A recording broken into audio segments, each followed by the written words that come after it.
మంచిర్యాల జిల్లాలో రాజకీయ వాతావరణం ఒక్కసారిగా వేడెక్కింది. ప్రధాని మోదీపై కాంగ్రెస్ జాతీయ అధ్యక్షుడు మల్లికార్జున ఖర్గే చేసిన వ్యాఖ్యలు తీవ్ర దుమారం రేపుతున్నాయి.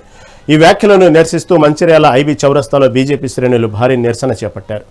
ఖర్గే దిష్టిబొమ్మను దగ్ధం చేసిన నాయకులు ఆయన వ్యాఖ్యలు ప్రజాస్వామ్యానికి గొడ్డలి పెట్టని మండిపడ్డారు. ప్రధాని పదవిని కించపరిచేలా మాట్లాడటం తగదని, తక్షణమే ఖర్గే దేశ ప్రజలకు క్షమాపణ చెప్పాలని వారు డిమాండ్ చేశారు.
ఈరోజు భారతీయ జనతా పార్టీ ఆధ్వర్యంలో కాంగ్రెస్ పార్టీ జాతీయ అధ్యక్షుడు అయినటువంటి మల్లికార్జున ఖర్గే గారి వారిని ఈరోజు దిష్టిబొమ్మ దహనం చేయడం జరిగింది. మంచిర్యాల కార్పొరేషన్ నుండి ఏదైతే మొన్న ప్రెస్ మీట్ లో మన దేశ ప్రధాని అయినటువంటి నరేంద్ర మోడీ గారిని తీవ్రవాది అని చెప్పేసి ఆ ప్రెస్ మీట్ లో సంబోధించారో మేము దీన్ని తీవ్రంగా వ్యతిరేకిస్తున్నాం.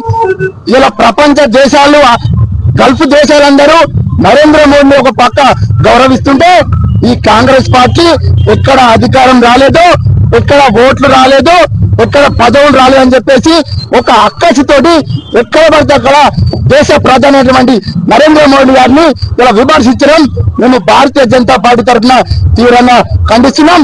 మీరు ఎంత బుర్ర చల్లితే అంత కమలం వికసిస్తుందని చెప్పేసి మేము తెలియజేస్తున్నాం.